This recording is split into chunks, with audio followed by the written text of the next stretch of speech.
planets are part of 219 new candidate planets that NASA announced Monday as part of the final batch of planets discovered in the main mission since the telescope was launched in 2009. It was designed to survey part of the galaxy to see how frequent planets are and how frequent Earth-sized and potentially habitable planets are. Kepler's main mission ended in 2013 after the failure of two of its four wheels that control its orientation in space.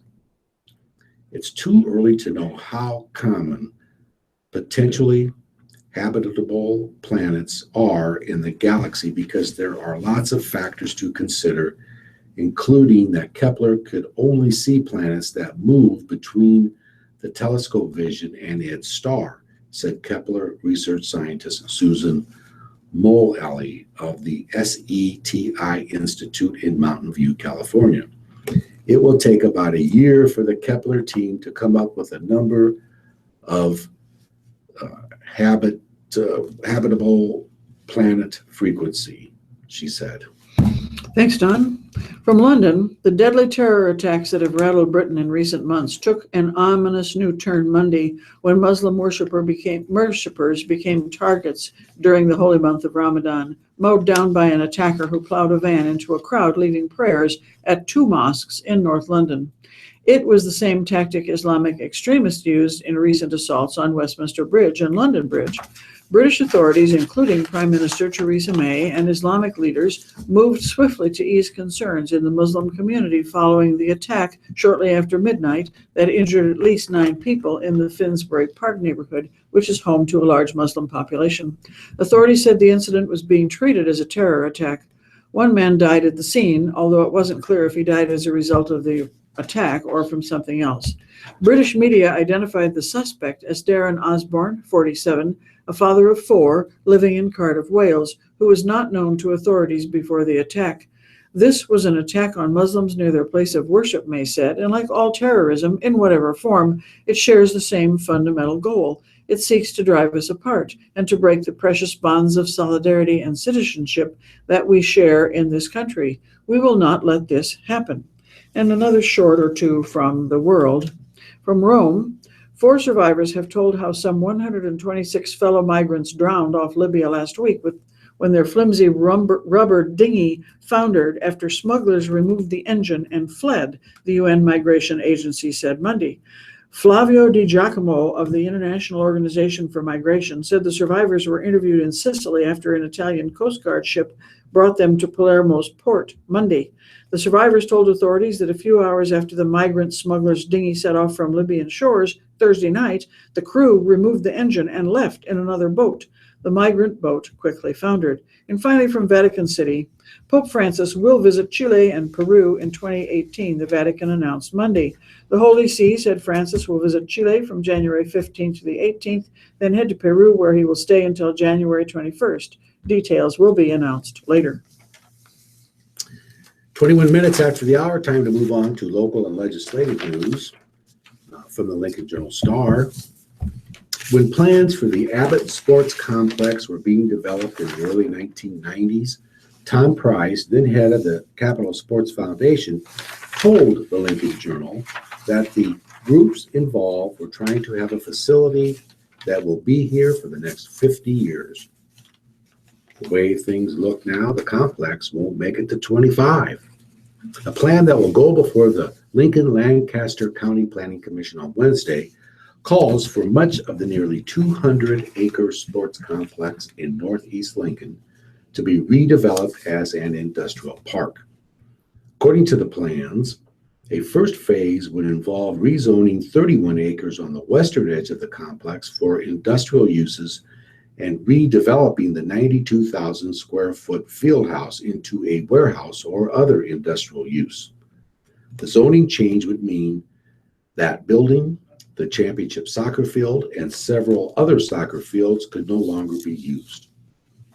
The eastern 2/3 of the complex, including the tennis center and several of the soccer fields, could continue to be used for recreational purposes, but it's unclear if they will be.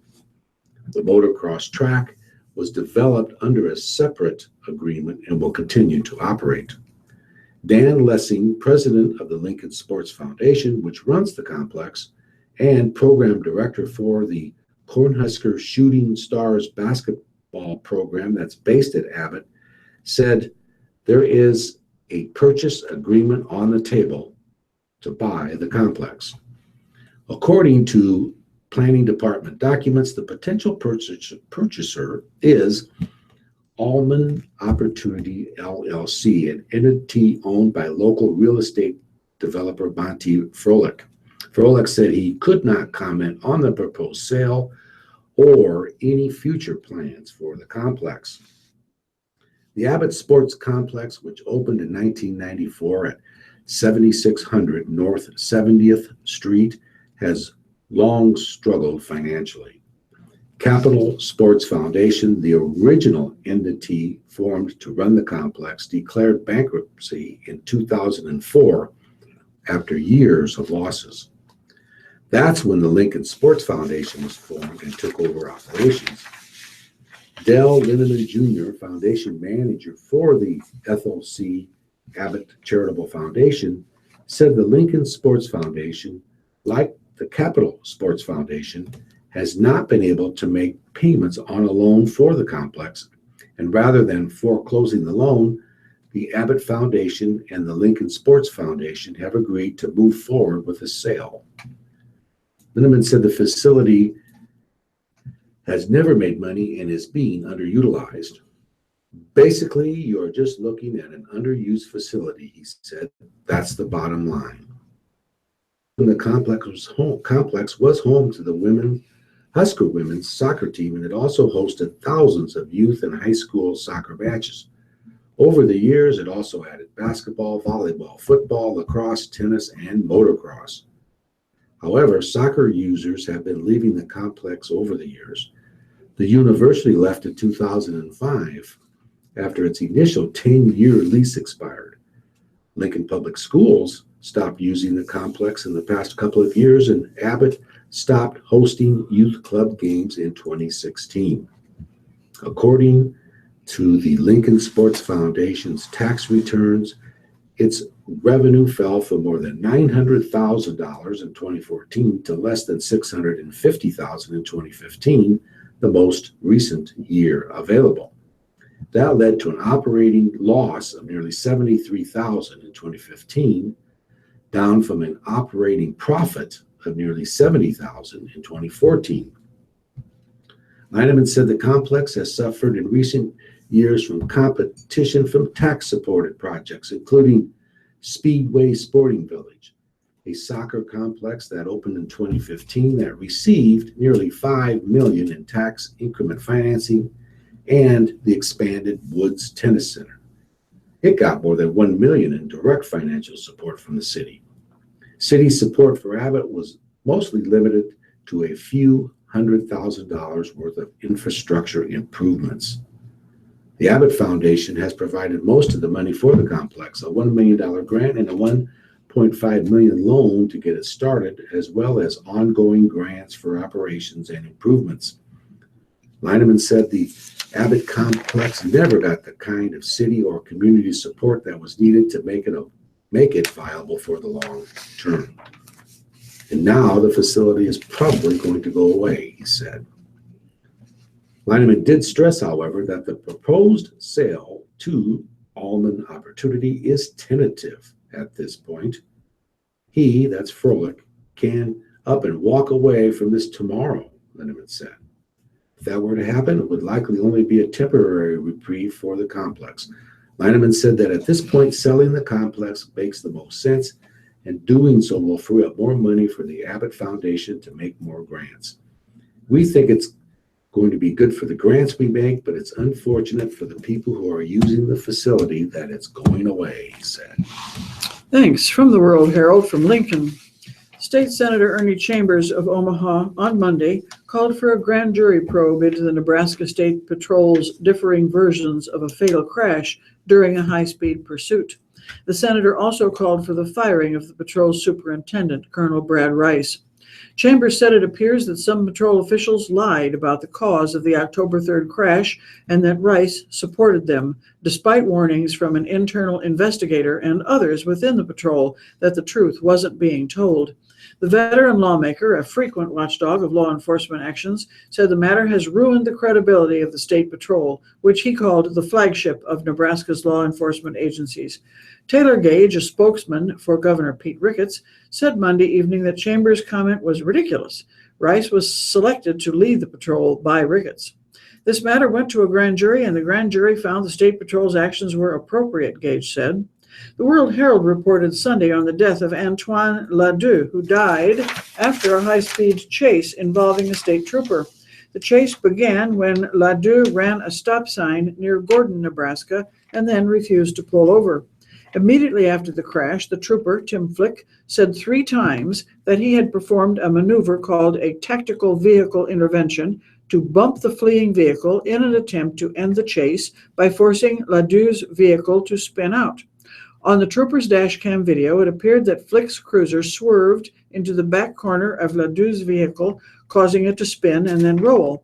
Ladue, who was not wearing a seatbelt, was ejected from the car and was killed immediately. 3 others in the vehicle who were wearing seatbelts were treated for minor injuries. Just a couple of hours after the crash, however, the story changed after Flick met with his commanding officer. Captain Jamie Balthazar said Flick had told him that Ladue's car swerved into him, causing the fatal wreck, meaning that it was an accident, not a use of force case. A Sheridan County grand jury was called to investigate the cause of the death, a review that's required under law championed by Chambers to ensure an outside review when a person dies in custody or while being pursued by law enforcement.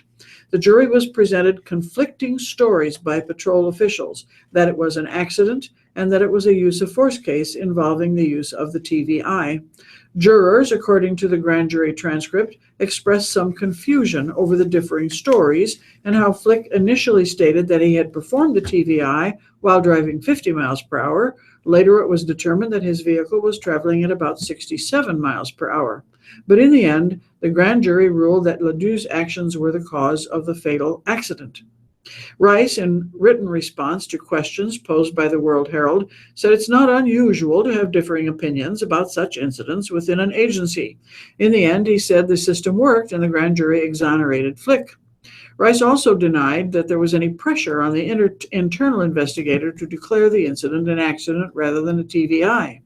The now retired head of the patrol's internal affairs unit, Lieutenant Dennis Leonard, said he felt pressure from the top to create a false narrative and wrote in an email that he had lost faith in the patrol's ability to investigate its own personnel.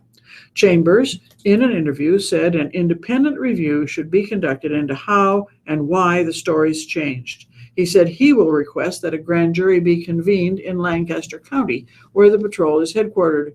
Maybe the presiding judge will say no, but it will reveal how corrupt the system is from top to bottom and that it's not accountable, the senator said. After viewing the dash cam video of the incident on Monday, Chambers said, "Now I am furious. He did it, and he said he did it," the senator said of Flick's actions. Chambers said several laws could have been broken, from providing false testimony to a grand jury to abuse of public records.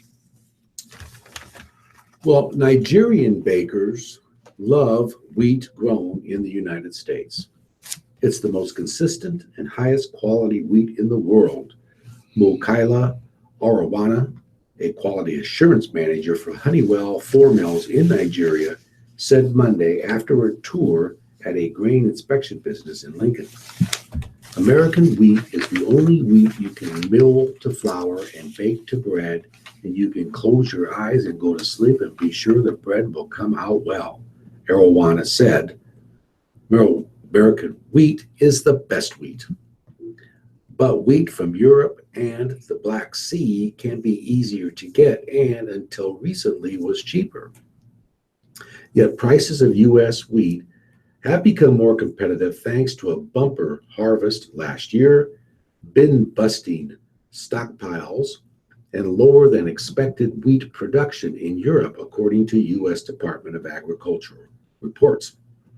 Hoping to get an edge in the market and get insight into this year's harvest, a group of 7 flour mill representatives from Nigeria and South Africa arrived in Nebraska Sunday to kick off an 11-day U.S. tour sponsored by U.S. Wheat Associates, an industry group dedicated to market development. We're getting to know our customers better, what they need, what they want, are their concerns, Nebraska Wheat Board Executive Director Royce Schaineman said. To make this whole thing work, it's got to be profitable for them, profitable for us. We want them to be successful because if they are, we are, he said.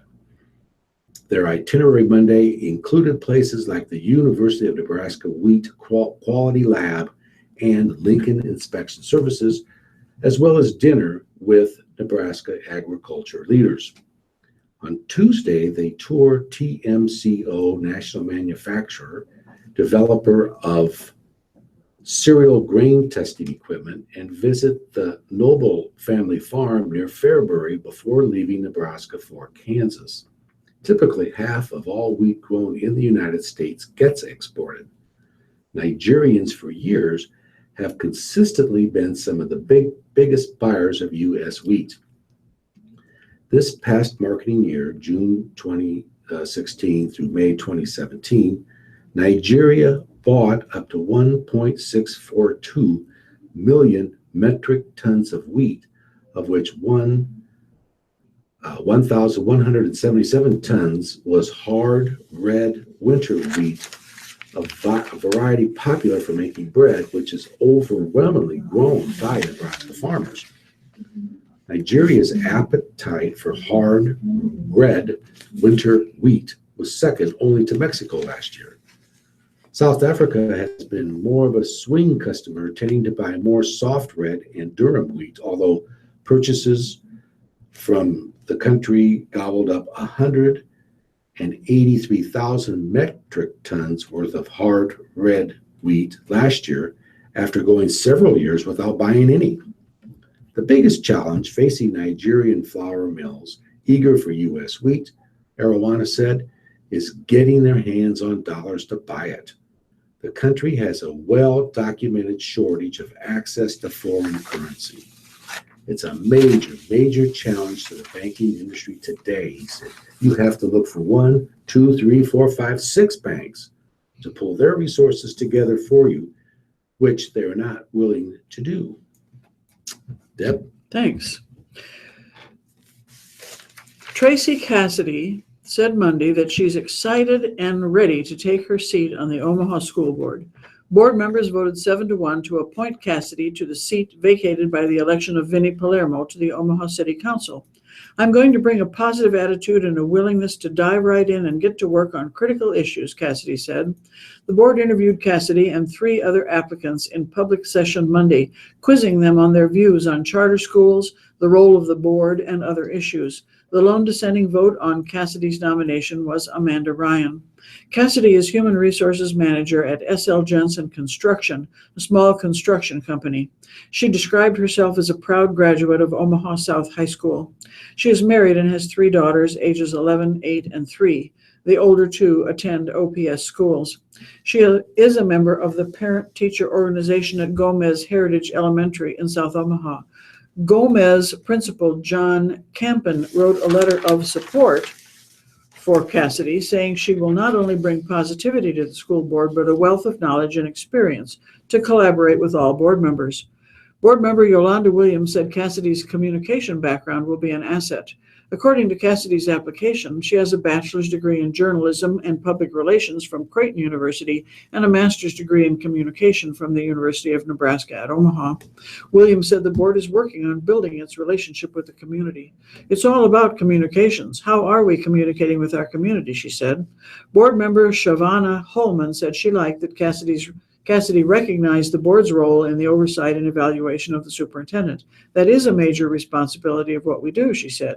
She also liked that Cassidy mentioned concern about rising class sizes as one of the district's major issues, particularly in District 9. The district includes downtown Omaha and South Omaha. Other challenges noted by Cassidy were budget, there's just never enough funding, and behavior problems. She said there's a lack of funding for teachers to adequately address student misbehavior. She said she was opposed to charter schools, vouchers, and tax credit scholarships. Asked about the district's strengths, she noted its diversity, its varied programs and services, and its teachers, counselors, and administrators. Officials said she would most likely be sworn in officially at the July 10th meeting. The term runs through December 31st, 2020. Palermo was elected to the Omaha City Council in May and resigned from the OPS board this month. A 27-year-old Lincoln man faces 6 felony charges, with possibly more pending further forensic testing after a police raid at his home over the weekend turned up drugs and homemade fireworks, according to court documents. Mark Longzine remained at the Lancaster County Jail Monday night on $100,000 bond following his arrest Saturday. When officers first got to his home at 334 North 70th Street around 5 p.m. Friday, they found vials consistent with steroid possession, marijuana, and mushrooms in Longzine's bedroom. There was a loaded handgun on his nightstand with pills nearby, according to court documents. Officers then found potential explosive devices with unknown chemicals and powders, so the search was halted.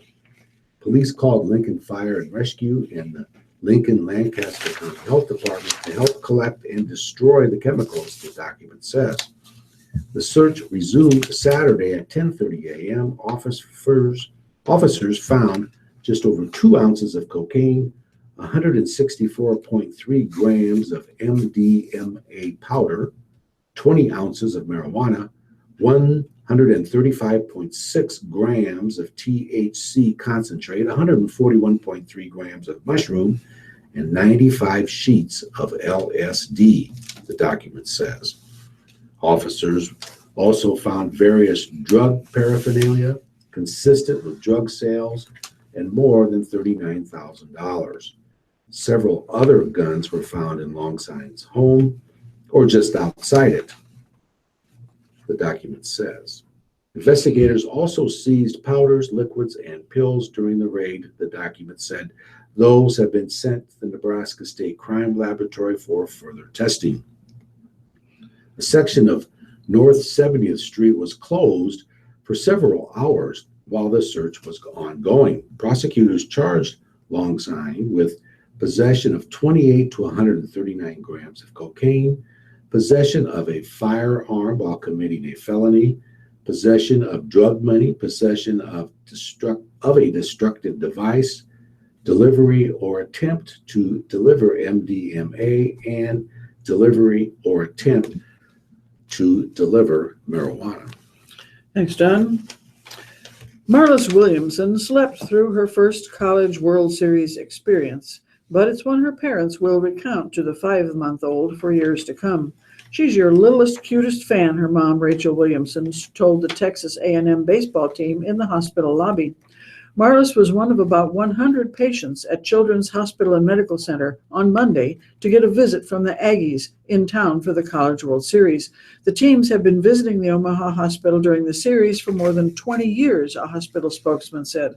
Last year saw visits from Texas Christian University and Oklahoma State. Teen cancer patients at the Nebraska Medical Center got a taste of the College World Series too. 11 patients and their guests rode from the hospital to TD Ameritrade Park in a limo with a police escort for Monday night's game between LSU and Oregon State.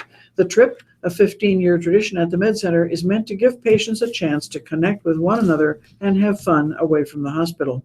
At Children's, Texas A&M players who traded in their jerseys and cleats for polos and tennis shoes went from room to room signing baseballs and visiting with patients and their families. Head coach Rob Childress said it's important to give the team a chance to make an impact on the lives of young people. They understand what it means to be a college athlete. It's not just about the wins and losses. It's about making an impact outside the lines, Childress said.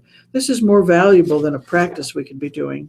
Though she wasn't awake for the meeting, Marlis was dressed to impress. She wore an oversized bow in Aggie maroon. Her pint-sized pink socks featured the university's letters. Her ride was outfitted too. A bib and towel featuring Aggie phrases "Gig 'em" and "12th man" were draped from the handles. Hung carefully below her feet was a custom Texas A&M license plate reading Omaha. The Lincoln baby was born 15 weeks early. She's been at the Omaha hospital since January when she required surgery. Having a baby in the NICU is really hard, said her father, Justin Williamson. We're not thinking about all the medical staff today. We're getting to celebrate what will hopefully be a win over TCU. The team plays the TCU Horned Frogs this afternoon. The meeting held extra meaning for Williamson, a Texas A&M alum. It's special to know you have people you're connected to by your school. They're rooting for you and they're rooting for your little girl, Williamson said. We can't wait to tell her about the day she got to hang out with the baseball boys. Zach Adams, 18, usually prefers to catch a few College World Series games on television at home rather than at the hospital. Adams had been in the hospital since Thursday to have a collapsed lung repaired.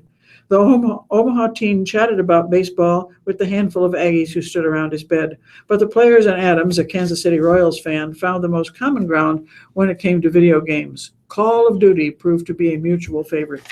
A few doors over, giggles filled the hall as a cluster of players gathered in front of Carolyn Tucker's room. The 5-year-old from Sioux City, Iowa, was too shy to offer up any greetings or waves. Her laughter was enough to keep the team smiling. There's much more to life than just baseball, and we're fortunate to play this game. All we can do to impact these kids here, it really touches us as much as it does them, said Blake Kopetsky, a senior right fielder. Some patients admittedly weren't fans of the sport. We're slowly going to convert you to a baseball fan. Get some maroon on you, players quipped to one young boy. The team has made similar hospital visits in Texas. It puts things into perspective, players said. We always talk about adversity as a team. These kids are dealing with it to the max, said Nick Choroby, a senior center fielder. Everyone gets caught up on baseball all the time. We're blessed to be able to do what we're doing. An experience like this helps us to realize that. Thanks, Deb. Well, before we get to the to today's obituaries, death notices, and funeral arrangements, a quick note: an inmate at the Lincoln Correctional Center assaulted 2 staff members Monday morning. As the staff members were escorting the inmate, who was agitated, to a holding cell, he struck one staff member several times in the face and hit the other in the head, officials said. The staff members used pepper spray and physical force to subdue the inmate at about 7:30 a.m., according to a news release from the Department of Corrections. Each staff member was checked at the hospital, where one received stitches for a cut above the eye. Goes on and on. Now, before we begin with the obituaries, we want to remind everyone that the obituaries are brought to you today by SEI Medical Alert. Medical alert monitoring 24/7, 365 days a year at the push of a button. SEI, your local medical alert provider. Call 402-333-3233 or visit seimedicalalert.com for more information. Once again, that number is 402-333-3233. The first notice from today's Journal Star is for Bishop. Kathy L. Bishop, age 64. No other information is available at this time. More to come, I'm sure. Cerny, C-E-R-N-Y. Joan Cerny, age 85, of Crete. Memorials to the Dorchester United Methodist Church or the Dorchester Volunteer Fire Department. Kunsel Funeral Home in Crete can answer any questions you might have.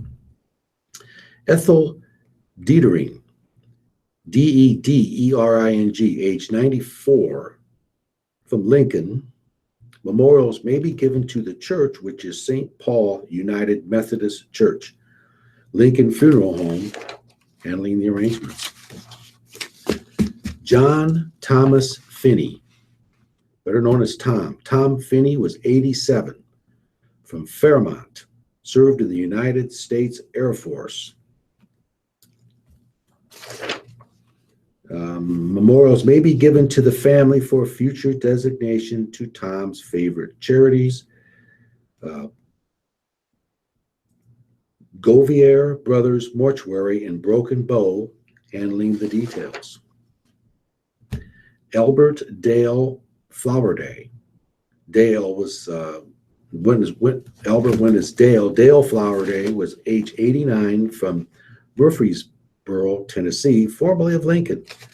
Served in the United States Army during the Korean War. Roselawn Funeral Home and Memorial Gardens in Murfreesboro, that's Murfreesboro, Tennessee, handling the arrangements. Hanson, Richard J. Hanson, age 87 of Red Cloud. The family requests that memorials go to the Red Cloud Community Foundation Fund and the Red Cloud First United Methodist Church. The funeral home is Williams Funeral Home in Red Cloud. Higgins, Karen G. Higgins, age 67 of Beatrice. It was Karen's request that no services be held. A memorial has been established to the Beatrice Humane Society with Griffiths Hovendick Chapel in Beatrice in charge of the details. Holmes, Martha Ray Holmes, a former longtime Lincoln resident, just says she died on May 15, 2017. No age has been provided. She passed in Castle Rock, Colorado. Donations can be made to the First United Methodist Church. Kirsten, Willem L. Kirsten, age 56. More information to follow. Kopetsky, Lucille M. Kopetsky, age 87. It doesn't say where she was born. McCown Funeral Home in Columbus can provide you with any of the details. Lipinski, John B. Lipinski, age 90. More information to follow. Lucas, Catherine Lucas, or known as Kate. Kate Lucas was 86, formerly of Unadilla. The funeral home is in Syracuse, Fusselman Allen Harvey Funeral Home in Syracuse can provide you with the details. Mariska, Brian L. Mariska, age 73 of Fairbury. Arrangements are entrusted to Kunsel Funeral Home in Crete. Memorials in lieu of flowers to Southwood Lutheran Church to be used towards the youth mission program. Gold, Teresa R. Gold, maiden name McCowan, age 50. A brave short battle with cancer. There's a celebration of life on July 2nd, 11:30 a.m. at Ald Pavilion, Antelope Park, Lincoln. No other information available. Overton, John J. Overton from Hardy, age 88. More information to follow, I'm sure. Pickle, Levon K. Pickle. No age has been provided. In lieu of flowers, memorials may be given to Tabitha Hospice or the Monarch House in Lincoln or Sheridan Lutheran Church. Buttress, Mazer, and Love can provide you with any of the details. Sandquist, Louetta J. Sandquist, age 89, born on a family farm near Meade. Memorials are suggested to Samaritan's Purse or Love Your Neighbor Connection. Buttress, Mazer, and Love Funeral Home in Lincoln can provide you with the details. Schmidt, Robert L. Schmidt, age 59, of Gresham, formerly of Beaver Crossing. Lauber Moore Funeral Home in Friend handling the arrangements. Shadley, Gerald Dwayne Shadley, age 69, passed away in Winston-Salem, North Carolina. Was born and raised in Lincoln. Memorials to the family for future designation. There'll be a celebration of life open house on Saturday, 1 to 4 p.m., June 24th at Hidden Valley Golf Course. Tuning, William A. Tuning, a veteran of the United States Army, was 79 years old, from Lincoln. Memorials in care of the family, Lincoln Funeral Home, handling the details. The last notice in today's Journal Star is for Wagner. George Carl Wagner, age 88, served in the U.S. Army in the Korean War. All memorials made payable and sent to Redeemer Lutheran Church in Hupper, Nebraska. And no funeral home has been listed. And those are today's notices in the Journal Star. Yep. Thanks, Don. Turning now to the obituaries and funeral arrangements in the Omaha World Herald. The first is Andrews, Todd B. Andrews, 55. There will be a memorial service Tuesday, June 20th at 5 p.m. at the Beautiful Gate, 3003 Leavenworth Street. Barada, Anthony J. Barada Sr., 89. Mr. Barada was a veteran. The funeral will be Wednesday at 11 a.m. at the Crisco-Larkin-Staskowitz Mortuary. Military honors will be provided by the American Legion Post 331. Bennett, William Henry Bennett, 92 years old. Mr. Bennett was also a veteran. The funeral mass will be at 10 a.m. Thursday, June 22nd at St. Francis Borgia Church, 2005 Davis Drive in Blair. Kramer Funeral Home on Maple Street is handling the arrangements. Connolly, Genevieve A. Jen Connolly, 91. Services will be Thursday at 10:30 a.m. at St. James Catholic Church. Memorials are asked to the St. James Parish. Johnny Gentleman Mortuaries and Crematory are handling the arrangements. Devney, Robert Orion Devney, 91. Funeral service will be June 22nd at 10:30 a.m. at the West Lawn Hillcrest Funeral Home on Center Street. Memorials will be directed by the family. Eden, Margaret Eden, 100 years old. The funeral will be Wednesday at 9:30 at the Crisco-Larkin-Staskowitz Funeral Home, and that's at 9:30, and then they'll go to Immaculate Conception Catholic Church at 10, 24th and Bancroft. Gentrup, Irvin C. Gentrup, 80.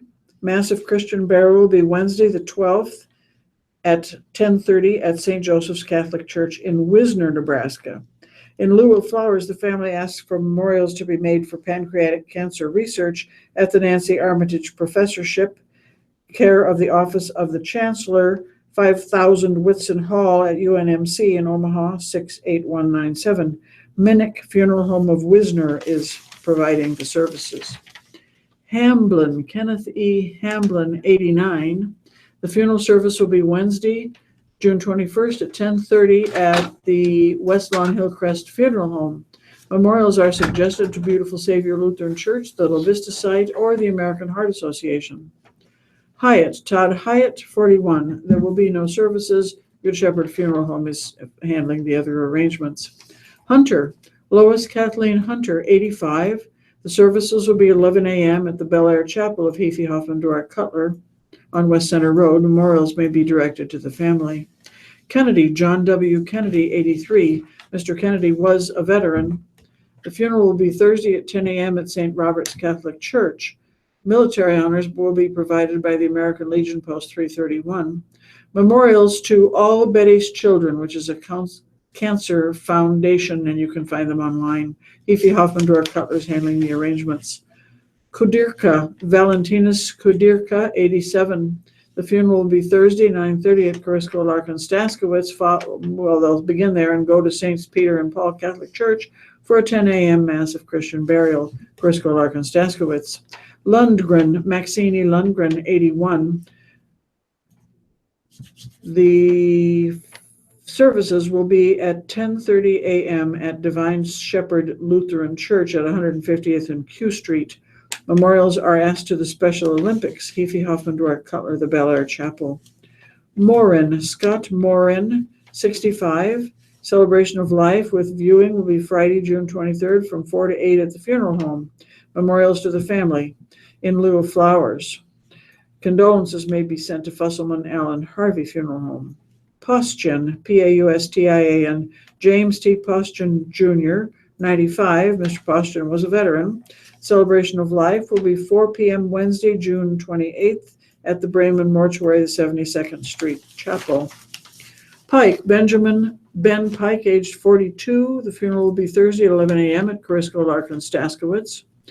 Rudloff, Judy S. Rudloff, 75. A memorial service will be at 6 p.m. at the John A. Gentleman, 72nd Street Chapel. In lieu of flowers, memorials to the William Farmer Thomas Rudloff Charitable Foundation. John A. Gentleman. Ruma, John A. Ruma, 76 of Valley. The memorial mass will be at 10:30 Thursday at St. John's Catholic Church in Valley. Memorials to the American Cancer Society or the Visiting Nurse Association Hospice. Reichmuth Funeral Home.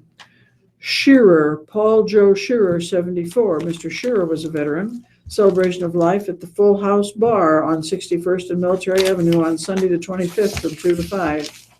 Schmidt, Dorothea A. Dottie Schmidt, 82. The Mass of Christian Burial will be Tuesday the 20th at 10:30 at St. Columkille's Catholic Church. In lieu of flowers, memorials to St. Columkille Altar Society or the Josie Harper Hospice House. Hefe Hoffman, Dwight Cutler. Sinclair, Debbie K. Sinclair, also known as Stubby, 62 years old. Celebration of Life service will be Friday the 23rd at 10:30 at Kingsway Christian Church on South 139th Street. Memorials to All Play at www.allplay.org. Rotor Mortuary. Smith, Todd Daniel Smith, 41. Celebration of Life will be Wednesday the 21st from 5 to 8 at West Lawn Hillcrest. Memorial service will be Thursday the 22nd at Bethel Lutheran Church at 11 a.m. West Lawn Hillcrest Funeral Home. Toy Hansen, Barbara Jordan Toy Hansen, 90 years old. The funeral will be at Rockbrook United Methodist Church on Thursday, June 22nd at 11 a.m. Memorials in lieu of flowers to the John M. Jordan Scholarship Fund with checks payable to Henry County Community Foundation in Newcastle, Indiana, or to Rockbrook United Methodist Church. Hefe Hoffman, Dwight Cutler. Tritch, Nancy E. Tritch, 84. Services will be Thursday the 20th at 11 a.m. at St. Andrew's Episcopal Church. Hefe Hoffman, Dwight Cutler. Wallingford, David J. Wallingford, 64. The funeral mass will be Wednesday the 21st at 10:30 at St. Mary Catholic Church in Bellevue. Memorials will be directed by the family, Bellevue Memorial Chapel. Warwick, Vivienne Warwick, 90 of Blair. Funeral services will be at 10:30 Wednesday the 21st at Country Bible Church in Blair. Campbell Amen Funeral Home in Blair is handling the arrangements. And finally, Webb, Kara L. Webb, 47. A complete notice will follow from Hefe Hoffman, Dwight Cutler. Thank you, Deb. Well, it's 1 minute past the top of the hour. So it's time for us to take our couple of minute break, but it's also time for us to remind everyone that listeners' memorials to the Radio Talking Book Network are tax deductible and will go a long way in keeping Radio Talking Book on the air. Please keep Radio Talking Book in mind when memorials are listed as donor's choice or your favorite charity. Donations should be sent to Radio Talking Book Network, 7101 Newport Avenue, Suite 205, Omaha, Nebraska, 68152. Thank you for being a Radio Talking Book Network listener and supporter. The obituaries were brought to you by SEI Medical Alert. Medical Alert monitoring 24/7, 365 at the push of a button. No. SEI, I just said your pointing out that local we're on. medical alert provider. Call 402-333-3233 or visit Becca's on tape with that. She seimedicalalert.com for plays it every more day. information. Thank you very much, Becca, for that important announcement. It is time now for our mid-break, And we will take a short Oh, break. The editorials. first thing we need to do is present you You don't have any senior letters? home delivery One letter. menus. Okay then. And is there also an senior editorial? home delivery Yeah. menus for Oh, well, today? it's about Here bridges, is an elegant building bridges. Tuesday the 20th, turkey, ham, white beans, capri mixed vegetables, cornbread muffin with margarine, hot apple slices, and a pint of 1% milk. I hate getting those robocalls Thank on you my very cell much, phone. Ann Pelican, for the home delivery menus. You can hear this menu repeated at about 1 o'clock after Nebraska Life and just prior to Jean Gray's reading on the short story bookshop today. And it will be played along with tomorrow's menu for your meal planning. Now, here is Becca with an exciting event coming up. How was the, Outlook Nebraska is pleased to What do they announce call the it? audio described Appreciation production thing. of The Merry Wives of Windsor, It was at the SAC, performed live new at SAC Shakespeare headquarters on the on Green, no? Thursday, 370. June They have a 29th. big nice At room 8 and they give it The to us audio for free. description pre-show Any starting at 7 p.m. Nonprofit This will organization take can place have in Young meetings there. Park, And there's a nestled new just volunteer south whose of first name UNO's might be bell Dave tower. or not, Don. I Show can't up remember what his early name to is. get the best seats He and and his join wife us for the sang play for great Lots food, of, he pre-show played a entertainment, guitar and she activities, played and a more. bongo drum or some kind of a drum. Front row reserved seats. And they is sang available harmony, for lots and lots this of old favorite performance songs, of Merry Wives just of kind of in the Windsor background. We which is didn't, a nobody free stopped to listen. performance. People were visiting and they were on singing. It was Thursday, very June nice. 29th. I didn't eat anything. There were cookies Please and call Lisa Kelly at Outlook Nebraska, lemonade and tea and stuff. 402-614-3331, And they kind of honored Sybil, gave her a That's what she said. extension She got a nice. 228 vase to and reserve something else, your I seat forget. and your audio description headset. It was Reserved seating is limited. moderately well attended. Thank you very much, Becca, for that announcement. And you are tuned, of course, to the Radio Nice for me Talking Book because it's not Network too in far from where I Nebraska. live. And now let's return to Studio A and greet once again our fine readers for the second hour of reading from today's newspapers. Let's say hello once again to Deb Adie and Don Van.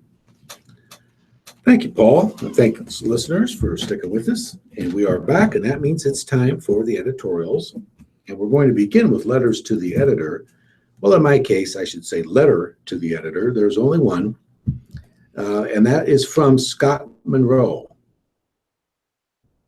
And Scott writes, while reading Sunday's paper, that's the June 18th article entitled LPS Board Debates How to Govern Itself, Scott says, I found a few interesting points.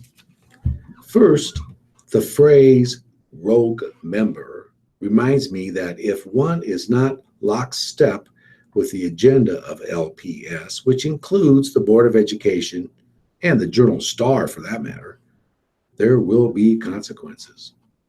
While I was pondering this, I noticed my second point in the online sidebar with Journal Star articles regarding LPS from June 12th to 13th. LPS superintendent executives get $4,000 jump in salaries. LPS seeking bonus pay to hire retained bus drivers. LPS wants business software replacement. And LPS seeks to keep tax levy at state lid despite valuation increases. I find the irony of using the want, get, and despite terminology instead of the concept of need. Matt Schulte appears to be the sole Board of Education member representing citizens who are concerned that LPS is becoming greedy and bloated at the taxpayer's expense. Schulte is merely questioning why the budget is rising so quickly compared to cost of living and student number increases, and how it appears the board president wants to silence and or punish him. It would be great to see an article by the Journal Star fact-checking LPS's numbers compared to Schulte's concerns, but I think they would be too afraid to print it. And that was Scott Monroe from Lincoln. His opinion, Deb. Thanks. I have the letters to the Public Pulse in the Omaha World Herald for today. The first one is from John E. Velorodsky Sr., who lives now in Aloha, Oregon. The June 16th storm brought back memories of the storm of June 16th, 1964. Record rainfall in northwest Omaha caused major flooding along Saddle Creek, Little Papillion Creek, and West Papillion Creek. In addition to Omaha, areas of Papillion and Bellevue were flooded. Following the 1964 storm and floods, dams were constructed and creek channels were enlarged. Again, John E. Velorodsky, Sr. From John Toney of Omaha. Jim Sutphin, Millard Public Schools Superintendent, is concerned about the reduction in state dollars going to schools. He refers to change creeps up on school budgets on the June 15th Midlands Voice.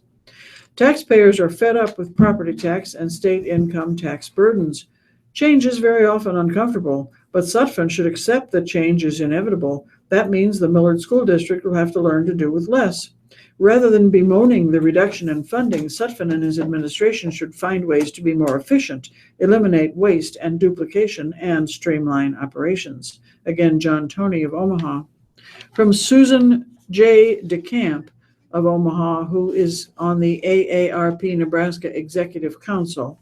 She writes, Congress is eyeing drastic cuts in Medicaid that threaten long-term care services and supports for tens of thousands of older and disabled Nebraskans. Under the House Health Care Bill, changes to funding Medicaid through a block grant or per capita model would shift costs to the state and Medicaid enrollees. The state would permanently lose about $160 million a year under the proposed Medicaid funding formula. These cuts would harm middle-class families who have depleted their savings paying out of pocket for nursing home care, as well as those who rely on Medicaid for critical home and community-based services. In less than 10 years, baby boomers will begin to turn 80, increasing the demand for services that people need as they age. Taking an axe to Medicaid would reverse progress Nebraska has made toward providing more cost-efficient services for older adults and people with disabilities who remain in their homes. Again, Susan J. DeCamp of Omaha. From Patricia Ullman of Seward.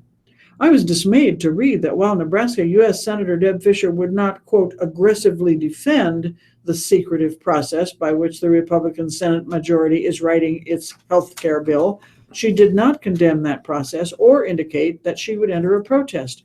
She would, of course, always endorse a public hearing. She refers to the Fisher Faces Raucous Crowd, June 17th, World Herald. But it appears that in this instance, she will passively accept what her party is doing in Congress. A public hearing is certainly the way laws should be made in a democracy. If those preparing the bill are afraid to let it see the light of day, one must wonder what they are trying to sneak through. I expect more from my senator. Patricia Ullman of Seward. From Jim Bechtel of Omaha. We must apologize to the Iraqis for our Marines pulling down the statue of Saddam Hussein and to the Germans for obliterating swastikas and removing busts of Hitler, since according to the logic of June 13th public pulse writer Andrew Sullivan, they are merely part of history. Or we could do as the Germans have done, face the crimes of the past, take responsibility for change, and move the memorials to museums where they belong, as June 18th public pulse writer Jeanette Davis suggests. Again, that was from Jim Bechtel of Omaha. From Roger Milnitz of Lincoln. If anything good can result from the awful shootings in Alexandria, Virginia last week, it would be more togetherness and understanding on both sides of the aisle in Congress and in the population at large. Unfortunately, June 16th public pulse writer Dee Rice's views are like those of many Americans, blaming the other side, in this case, liberals.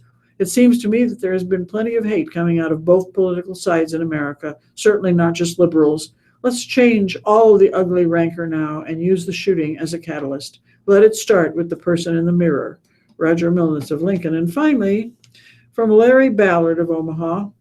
Earlier this month, we were in Norfolk, Nebraska for a 60th class reunion and had gathered at our motel to enjoy our friends when one of them suffered a heart attack and passed away. There was a young girls softball team, the Lady Cougars from La Vista, in the motel and observed the rescue squad come. They proceeded to sit down and draw sympathy cards for us. They presented the cards to me in the lobby and offered their condolences. These girls are a fine example of our youth today. I would like to thank Coach Carrie Zuha and chaperone Jennifer Gully for teaching these fine young girls about life and compassion. Again, Larry Ballard of Omaha. Thanks, Deb. Well, let's find out what the editorial writers for the Journal Star, what's on their mind today. And it's the state bridge program. Well, roads and bridges are vital in any state, but the economic lifeblood for much of Nebraska, agriculture, is heavily dependent on farm to market access. The state's size and sprawl, coupled with its abundance of rivers and streams, means its infrastructure network is massive. LB 960, known as the Transportation Innovation Act, unanimously passed the legislature, was signed into law last April. One of the three programs created under the legislation, a $40 million county bridge match program, is beginning to pay dividends, and quickly, for Nebraska's infrastructure. Last week, Governor Pete Ricketts joined the state and local roads personnel near Broken Bow for the groundbreaking of the first bridge to be funded by the match program, which covers 55% of eligible repairs up to $150,000. This particular project, scheduled to be finished this summer, is designed to help the state's economy and improve safety. Consider that, according to the Nebraska Department of Transportation, of Nebraska's more than 11,000 county-maintained bridges, more than 20 feet in length, 1,990, or 17.9% of them, have been deemed structurally deficient, and more than 4,200, that's 38%, are more than 50 years old. Nebraska is not alone in dealing with this. Many states face this same struggle. Maintaining and upgrading infrastructure is expensive, and a lack of timely action can lead to costly delays or closures of roads and bridges.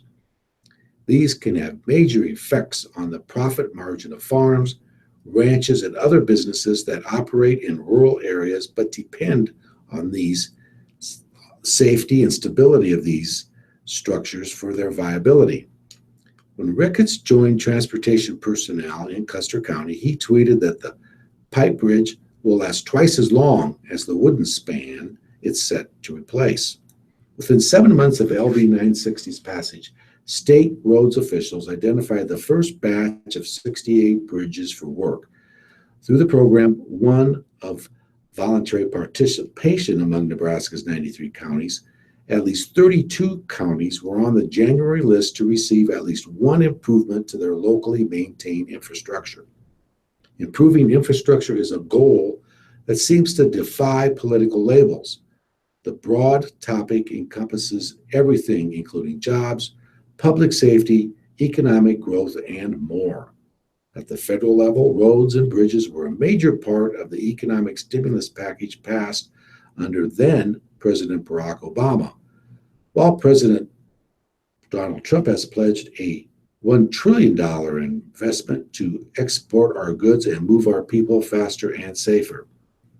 Closer to home, the governor and legislature stepped up in a bipartisan fashion to fund needed infrastructure repairs. Based on the speed and scope of upcoming work on deficient bridges, many rural Nebraskans are set to receive long-awaited boosts to residents' safety and local economies. Deb? Thanks. Here's the editorial in the Omaha World Herald. The 2010 census had an important nugget of information that offers encouragement for Nebraska's rural communities. Young adults, in many cases couples starting a family, have been returning home to rural communities in Nebraska in enough numbers for a net gain in that age group. In all, 53 Nebraska counties without a town of at least 2,500 residents had an in-migration of adults in their 30s and 40s from 2000 to 2010. The Nebraska Community Foundation highlights the example of Jonathan and Tracy Beverly, who moved from New York City to Tracy's hometown of Imperial, Nebraska, soon after their son Landis was born. Landis is now 16, and Tracy expresses her thanks for their family's experience in her hometown. Our son's grown up the way we hoped, she says. He really knows who he is. No one denies the many challenges in rural economic development, but it's important to understand forward-looking efforts by Nebraska communities and appreciate the successes. Various communities are doing commendable work in reaching out to Native sons and daughters. Norfolk, for example, keeps in touch with young adults who have moved away, letting them know about local job opportunities and public amenities. Kimball and Neely are among the standouts in community marketing and recruitment efforts, the Nebraska Community Foundation says. A related strategy involves building community connections to middle school and high school students, helping them understand local opportunities and develop their entrepreneurial talents. Among many examples are youth outreach efforts in the McCook area, as well as in Holt County. As for entrepreneurship education in general, one strong effort is the ESI, Entrepreneurship Investigation Program, in which groups sponsor summer camps and other activities in Nebraska communities. Another example is 4-H's inclusion of business education in its Big Red Summer Academic Camp Series. In Imperial, Lori Pankinen has been working with other volunteer members of the Imperial Community Foundation Fund to make their hometown increasingly attractive to young families. It's exciting, she says, to see another generation taking over the pharmacy, the grocery stores, a chiropractic practice, realty firms, insurance agencies, and a law practice. Nebraska's rural towns offer many opportunities. Forward-looking communities around the state deserve applause for their efforts to spread the word. Thanks, Deb. Well, it's about 19 minutes past the hour. Time to move on to today's living and entertainment sections. And that means from the Journal Star, we're going to ask the doctors. That's Elizabeth Coe and Eve Glazier. Well, dear doctor, I can't seem to lose weight and am wondering if my gut bacteria could be to blame. How can I change it? Well, dear reader, in recent years, it has become increasingly clear that the bacteria that live in our gastrointestinal tract, also known as the gut microbiome, play a significant and far-reaching role in our health. Researchers now believe that these bacteria, which number in the trillions, have an effect on immunity, inflammation, allergies, asthma, diabetes, weight issues, and even depression and anxiety. In fact, the metabolic activity of these microorganisms, also known as probiotics, is so complex that the gut microbiome has been referred to as the forgotten organ. How does the gut microbiome develop? Just before birth, a baby's intestinal tract is sterile. The first major infusion of bacteria comes from your mother, both in the birth canal and through breastfeeding. Next come microorganisms from the physical world around you. Throughout your life, your gut microbiome will continue to evolve. Research shows that contact with pets, farm animals, soil, dust, and outdoors contribute to its diversity. Exposure to antibiotics, overuse of antibacterial products, and excessive use of alcohol have been shown to damage the gut microbiome. Although studies have linked the presence of certain strains of gut bacteria to a tendency to be lean and the absence of other types of bacteria to obesity, the science is still in its infancy. At this time, there is no reliable information on how exactly to harness the power of the gut microbiome to address weight issues. However, considering how important a diverse array of bacteria is to good health, making some lifestyle and behavioral changes to bolster the gut microbiome is a good idea. Eat more fiber. With what we know about the gut microbiome, the fact is you're not just eating for one, you're eating for trillions. According to new research, fiber not only provides nourishment for gut bacteria, it also helps with diversity. So skip the processed foods and snacks instead. Choose fruit, vegetables, and whole grains. New attention is now focused on prebiotics, which are indigestible fiber that are believed to nourish gut bacteria. Natural sources of prebiotics include asparagus, Jerusalem artichokes, leeks, bananas, and jicama. Choose healthy oils. Replace refined omega-6 rich vegetable oils with good quality extra virgin olive oil.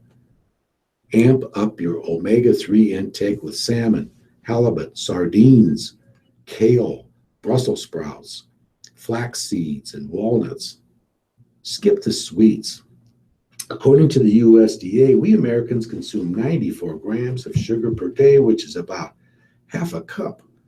But your gut bacteria crave complex carbohydrates. So try reaching for an orange or a handful of walnuts when that afternoon snack attack hits. Pick probiotic foods. Fermented foods like yogurt, kefir, miso, kimchi, sauerkraut, kombucha, brine-cured olives, and tempeh provide a variety of friendly bacteria. No need to go overboard. Using them in moderation is all it takes. Now you can send your questions to Ask the Doctors at mednet.ucla.edu. Thanks, Don. Here's a story in the World Herald. There's a picture from inside the cockpit of an airplane, which is the Madras Maiden B-17 bomber. In the skies over downtown Omaha, looking out a window of the formidable B-17 as it lumbers over the College World Series on a beautiful late spring day, it seems as if you can see the entire city. Air rushes through the cabin from open portals. There is the smell of exhaust from the engines. Cables move along the ceiling as two pilots handle the four-engined aircraft without power assist. It's just enough to give you a feeling of how challenging, frigid, and terrifying it must have been to keep a B-17 in formation while working in an unpressurized cabin at high altitude on a bombing run over Nazi Germany. The Madras Maiden, a restored World War II-era B-17 bomber, will be available for flights and tours Saturday at the Council Bluffs Municipal Airport. Its operator, the Liberty Foundation, describes it as a living museum where visitors can experience a bit of history and get a feel for some of what crews went through. To be sure, it won't be like actual World War II missions. The flights will be at a much lower altitude. Passengers won't have to breathe oxygen through masks, wear bulky flight suits, or risk frostbite as real B-17 crews did. Nor will German Messerschmitts or Japanese Zeros dive on them, guns blazing. The skies won't fill with flak, and passengers won't experience the heartbreak of watching a comrade's aircraft fall in a ball of fire from the sky. It's great to take it up for an afternoon flight, said John Hess, one of the two pilots who flew the plane Monday. But just imagine being in those guys' shoes. The cost is $450 per person for a flight that will last roughly 30 minutes. After the flights are done Saturday, the plane will be open for ground tours, which are free. We don't want to turn anybody away from seeing this airplane, Hess said. The aircraft was built in 1944. Similar to the 12 or so other B-17s that are still flyable, this one never flew in combat. At the same time it was built, assembly lines were beginning to crank out the B-17's successor, the B-29 Superfortress, at factories near Bellevue and elsewhere. The B-17 served in the U.S. military until 1959, performing a number of non-bombing duties. I'm really hoping we get more of the younger generation in on this, Hess said. My kids tell me that World War II is 6 pages in their history books. Another hope is that the B-17 will bring out veterans who flew or fixed B-17s during the war. Seeing the aircraft can trigger a flood of memories. Like one crewman who wore an electrically warmed flight suit only to have it short out and cause a fire. He was reluctant to turn it on after that, no matter how cold he got. They will usually start telling us stories, Hess said. We have fantastic stories at just every stop. Some of the stories aren't happy ones. They involve getting shot down or losing friends. B-17 veterans, Lyons said, are leaving us at an exponential rate, unfortunately. That's why we've got to get their stories out. Those looking to book a flight can call Scott Maher at 918-340-0243. Thanks, Deb. Well, let's hear what Amy Dickinson, what kind of problems she's trying to solve today. Well, dear Amy, I dated a man 2 years ago who lied to me about who he was. When I learned the truth about him, he stole my car and disappeared. Some months later, he returned. He was apologetic and wanted to be back in the relationship, but I caught him lying a few more times. Even though we weren't seeing each other like a regular couple, he cheated on me. Now he is in jail and he needs me to help him. He professes to be in love with me, says that he won't cheat again, and swears he will be true to me, but there is another woman he knows who is in love with him. He states that he does not love her in the way that he loves me. He says that she is like family. She is helping him out with legal issues. I know for a fact that he doesn't love her in a romantic way. The problem is, she has told me that she loves him. She knows that he won't love her the way she expects him to, but she still does things for him. This makes me feel like I'm not doing enough for him, and that at some point she might win him over. He recently introduced me to his mother, which makes me think that he might actually be sincere this time, but I don't know how to handle this other relationship. I would love for us to coexist happily with her as a friend, but she feels threatened by me and does not wish to have any relationship with me other than to communicate his messages to me about how to help in resolving his legal issues. How would you advise me to deal with this issue? Signed, once and future girlfriend. Well, dear girlfriend, first, a quick question for you. What kind of sneakers do you have? My cursory research shows that Nike and Adidas are both good choices for super fast footwear. My advice is for you to lace up your fastest track shoes and run as fast and as far away from this mess as you can. If you are feeling extra generous, you might grab your guy's other girlfriend and pull a Thelma and Louise. But please, at the very least, save yourself. Before you go, take a long look in the mirror and tell yourself that you deserve much, much better. And then behave as if this is true. The man you are so concerned about is, by your account, a liar, a cheater, a manipulator, and a convicted criminal. He is successfully playing you from his jail cell. A man I once knew declared very confidently that any man can get any woman. I argued passionately that this was not true. Please, don't prove him right. Dear Amy, I am a 62-year-old grandpa in good physical health with type 2 diabetes. Here's my dilemma. My son is 40 with a 2-year-old son. He was in good health and maintained a normal weight until he got married last year. His wife is obese and doesn't seem to care. My son's eating habits seem to be out of control. He has gained a lot of weight and has grown a big belly and a double chin. The baby is in the 98th percentile in weight. I want to have a conversation with my son, but I do not know how to broach the subject. I feel very strongly about this and think the conversation is urgent. Please help. Signed, Dad and Grandpa. Well, dear Dad, your son is at high risk for type 2 diabetes due to his family history, his extra weight, and where he is carrying his weight, his belly.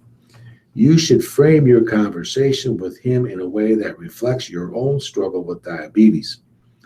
Urge him to be tested by his doctor. If he pays attention now, he could potentially stave off this very serious illness. Do not discuss his wife's weight and keep your conversation firmly focused on this serious health risk. And finally, we have Dear Amy, responding to the letter from Want to Stay Peaceful, who didn't want to attend a same-sex wedding. I respectfully ask you to please respect people who hold a biblical view of marriage. Signed, Traditional. But Dear Traditional, Want to Stay Peaceful didn't cite the Bible as the source of her views. Mainly, I urged her to simply be truthful about her choices to stay home instead of making empty excuses. Deb? Thanks, Don. From the World Herald, it's a front page story by Matthew Hansen. Red Cloud, Nebraska. As a first lady speaks to a packed house in my hometown, as she praises Red Cloud's most famous resident and then snips a ribbon, officially opening the biggest thing to happen here in my lifetime, my mind keeps drifting from this surreal present to a fading teenage memory. It was 1998, the summer I graduated from Red Cloud High School. On sweltering summer nights, my friends and I met at Dell's gas station. We bought bags of Doritos, stood self-consciously in the weedy parking lot, and gossiped about high school romance. Then, when the conversation faded into silence, we climbed into our cars and drove up and down the deserted Main Street, up and down, 10 times, 20 times, 30. We rolled slowly past the Old South Bar and the closed-down clothing store and the boarded-up buildings. We cruised because there was nothing else to do. We drove in circles because we believed that this worn path was all Red Cloud had to offer, all it was and would ever be. I catch myself thinking about those endless loops as I watch Laura Bush open the $7 million National Willa Cather Center. I think about how we drove right by this spot on Main Street 1,000 times back when it was a half-abandoned building in a half-abandoned town. I think about how I knew Red Cloud's fate back then, grasped it as well as I did anything, felt its certainty so deep within myself and my friends that we didn't even need to articulate it. We just knew. Red Cloud was dying. It was all but dead, and no one could change that. Not the famed American author who grew up here, not the most well-intentioned civic leaders, and certainly not us, certainly not me. I liked the town well enough, didn't have any animosity toward it, not any more than your average 17-year-old agrees an old high school classmate named Jared McCartney. But in terms of its prospects to achieve anything, to be anything special, I didn't see anything happening here. And yet today, McCartney and 2005 graduate Ashley Olson and a whole host of fellow alums, including a large contingent of my own relatives, have forced something to happen here. Together they have done something I never thought possible. They have taken a sledgehammer to my old view of Red Cloud and, one blow at a time, smashed it to smithereens. The first blow came in 2003 with the restoration of the Opera House, where Willa Cather learned to love the arts. After decades of dormancy and years of false starts, the Cather Foundation turned the forlorn building back into a vibrant community hub. Then the Red Cloud Community Foundation, long a sleepy organization that existed mostly to give out small college scholarships, began to raise serious money and hired McCartney as the area's first heritage tourism development director. Then a group of parents, appalled by the lack of quality childcare in the area, a big barrier if you want to live, work, and raise a family in Red Cloud, decided to raise the money to build a child care center. And not just any child care center, but a high-quality child development center designed to be one of the best in small-town America. The Valley Child Development Center is slated to open late this year. And then, more audaciously still, the Cather Foundation, led by Olson, raised a staggering $7 million and completed the renovation of nearly an entire city block of historic Main Street. Today, the newly opened National Willa Cather Center is a museum, an archive to store thousands of pieces of Cather memorabilia, a bookstore, 3 apartments, and 3 refurbished storefronts. It's the new front door of Willa Cather-related tourism in Red Cloud, which annually draws as many as 10,000 visitors. We are creating a place that is a little oasis, said Tom Gallagher, a longtime Cather board member, Kearney native, and now a New Yorker who is renovating a historic home in Red Cloud. We are still true to our household god, Willa Cather, but this is a way we can create a really wonderful place, a setting that may inspire new Willa Cathers. The National Willa Cather Center is something else, too. It is the most aggressive economic development project to come to Red Cloud since I was a mediocre guard on the high school basketball team. Laura Bush came to town June 3rd to open the National Willa Cather Center and graciously waived her normal speaking fee because she's a former librarian who cares about Cather. She came because Olson, the unstoppable Cather director, and my Uncle Jay Yost, an irrepressible Cather board member, begged, cajoled, and all but stalked her until she agreed. And Laura Bush showed up, I think, because she grasped the power of this moment, the power of a tiny town doing something enormous to preserve its past and its future. I think at the outset, people were like, good luck, Olson told me a day before Bush took the stage. It all sounds great. It would be wonderful if it happened, but really, good luck to you. Then things started to happen and people began to buy in and get excited. They started to rally around it.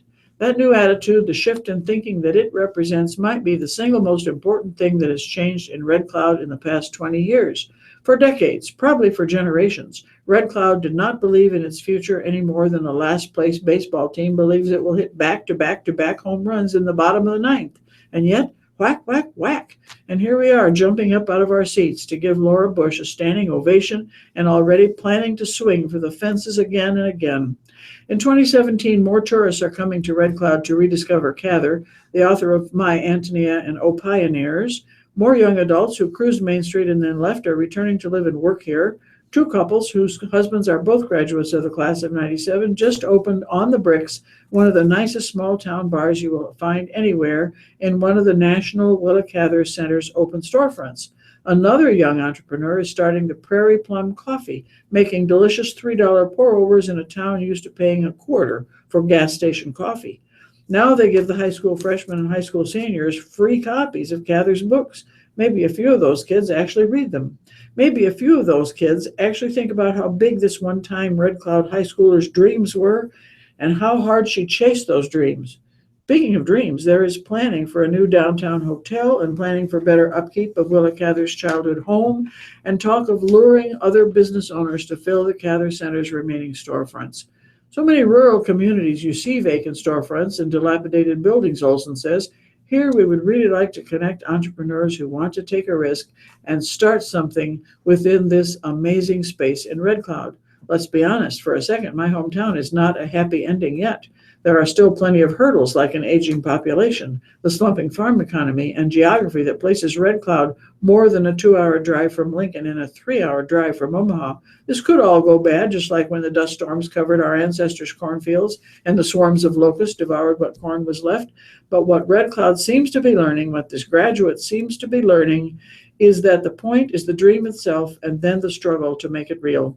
After Laura Bush snips the ceremonial ribbon and leaves town, I drive to a quiet house to record what I have just seen. I write the first paragraph of this column inside the beautiful century-old Cayley House bed and breakfast that my uncles restored a half hour after First Lady came to town to open a $7 million National Willa Cather Center that will stun you when you see it. Across town, they are doing dirt work on the Valley Child Development Center, a project my parents have helped to spearhead. I write that first paragraph and I think, my gosh, when I was a high school senior, the Cayley House was an abandoned wreck. The National Willa Cather Center and a Child Development Center were pipe dreams. And the very idea that a First Lady would come to Red Cloud would have made me laugh as I stood self-consciously in the Weedy Dells gas station parking lot. But things can change. They do change. They will if you change them. That's the lesson Red Cloud is teaching me. Good article. I've always liked Laura Bush. Yes. It's about 19 minutes before the end, till the top of the hour and the end of the show. So we're on to business. And from Lincoln, Amigos, that's the Amigos restaurant chain, announced Monday that it is now an employee-owned company. Roger and Janice Moore, who have owned the Lincoln-based Mexican fast food chain since opening the first restaurant in 1980, said in a news release that they have launched an employee stock ownership plan and transferred 100% of the ownership of the business to its employees. In an ESOP, a company creates a trust into which it contributes shares of the company, which can either be allocated to employees by a formula or bought with cash. In the case of Amigos, all eligible employees will earn a yearly allocation of stock. This is designed as a long-term retirement benefit, with the employees' accounts increasing as the value of the business increases. The company said in its news release that the move to an ESOP will not affect management, and Roger Moore will remain as president of the company. Amigos has 27 restaurants, all of which are in Nebraska. The ESOP will cover the 18 locations that are company-owned, while 9 franchised locations will remain independently owned.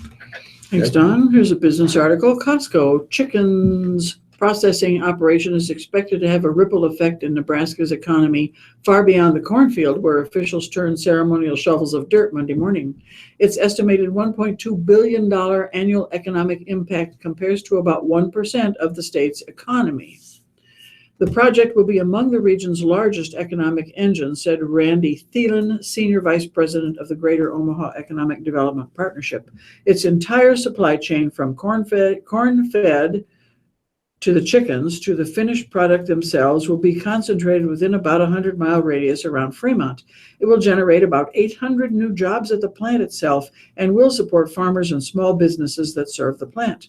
The Omaha Chamber and others are working to study what extra housing Fremont will need and what workforce training and recruitment needs Costco has. Site preparation work will continue this month, and the plant is expected to open for production in April 2019. There's also the $400 million direct investment to build the plant, along with barns to house chickens on area farms. The plant is the first live animal processing facility for Costco, which is based near Seattle. Officials estimate that the plant will process more than 2 million chickens a week, or more than 100 million a year. It will handle about a third of the raw and rotisserie chickens sold at Costco stores nationwide. Costco operates 732 warehouse-style stores and had $119 billion in revenue in its 2016 fiscal year. Costco sells relatively few types of chicken products because it has a steady demand. Our need is abnormally regular, he said. It will be able to operate a plant at full efficiency with predictable demand for utilities and schedules for employees, he said. Costco also wants to lock in a supply of the type of chicken it's known for, birds that come out to 3 pounds once cooked in a rotisserie oven. The chicken industry has been raising bigger birds in recent years to weights over 6 pounds, which can create texture problems in breast meat. Okay, 11:45, 15 minutes before the hour. Time for sports. I think most of us, anyway, in the Omaha area, are aware that the College World Series is in town. Well, here's a Nebraska connection. Former Nebraska baseball players Jesse Seeley and Will Bolt are no strangers to Omaha. Both played on the 2001-2002 Husker teams that made the College World Series before turning in their spikes for the stopwatches and clipboards of the coaching ranks. Now, as members of the Texas A&M coaching staff, they've helped guide the Aggies to their first appearance at the College World Series since 2011. It's always great to be back in Omaha, and we're really excited about the opportunity to play up here, Seeley said. I'm very grateful for the opportunity to be up here with this team. Seeley was a member of the 2011 coaching staff the last time A&M made an appearance, but he and Bolt's coaching trees go back much further. Bolt started his career as in 2005 as a voluntary assistant at Nebraska, when the Huskers made their last CSW appearance. And Seeley followed his lead as an assistant under Mike Anderson from 06 to 07.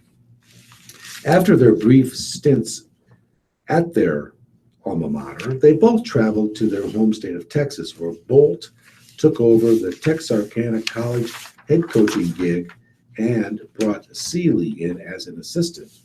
Seeley went on to an assistant role at A&M a season later, Bolt continued his career in Texas before coming back to Lincoln as the Huskers' associate coach in 2012. 3 years later, Bolt and Seeley found themselves on the same AM coaching staff, and 3 years after that, they made their return to Omaha as teammates once again.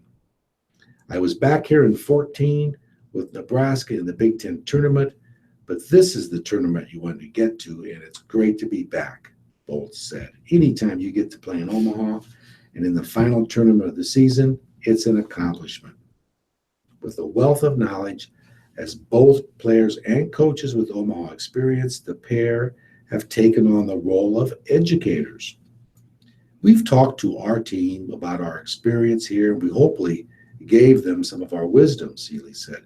We wanted to tell them what we have done wrong up here and done right, and hopefully it will help them moving forward. Throughout the season, we got questions here and there, but once the postseason started, we wanted to share our experience with our guys, Bolt said.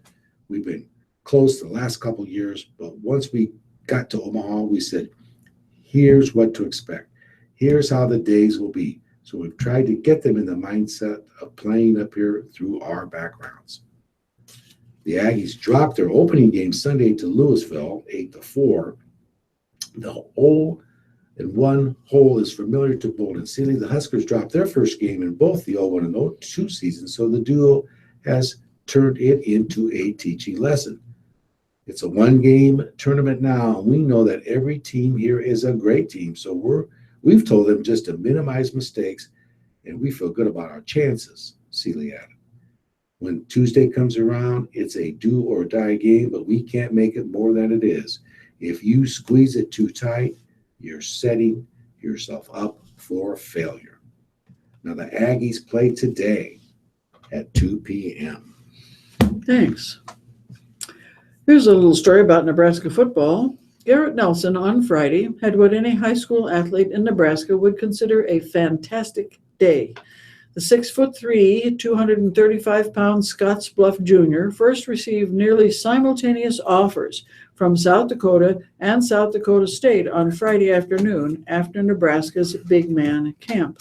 The Huskers offered a scholarship to the 2019 defensive end prospect after their Friday Night Lights camp. I felt extremely blessed to receive an offer from Nebraska right away, Nelson said. The coaches on Friday felt more like friends than actual coaches. Nelson has football in his blood. His grandfather, Ken Parrish, was head coach at Cozad from 1966 to 73, and then again in 76 to 78. He finished with a 63, 33, and 3 record. Cozad went undefeated in Parrish's third season and won the 1969 state championship, allowing only 3 points the entire season. Parrish, now 78, lives in Omaha and attends every one of Nelson's games. My grandfather has been to almost every game since I was little. He's been a huge influence on me, Nelson said. He and my father have taught me how to go through life in an appropriate manner. His father is Chris Nelson, a former All-America wrestler at Nebraska and NU's most outstanding wrestler in 1992. Both his father and mother graduated from Nebraska, but they want Nelson to make his own decision. My parents want me to feel comfortable and find my own path, Nelson said. They have told me it is my decision and will be proud of me with whatever decision I make. Nelson will take an unofficial visit to Nebraska on Saturday, where he will see the campus from a student's perspective. Education is important to me because football won't last forever, he said. I want to talk to the academic advisors and see the non-football side of the school.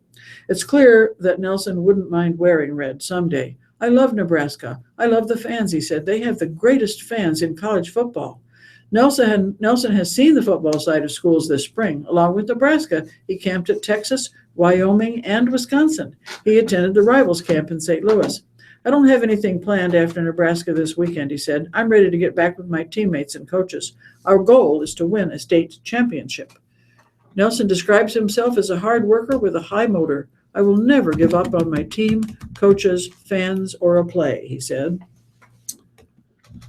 Well, the secret weapon fueling the Kansas City Royals surge, a clubhouse espresso machine. Most days at Kauffman Stadium, Peter Moylan leaves his locker in the home clubhouse in the late afternoon and escapes to an adjacent kitchen where Royals players eat before games. A 38-year-old right-hander, Moylan spends his nights attacking opposing hitters as a sidearm reliever. In the moments before first pitch, he adopts a different role, barista.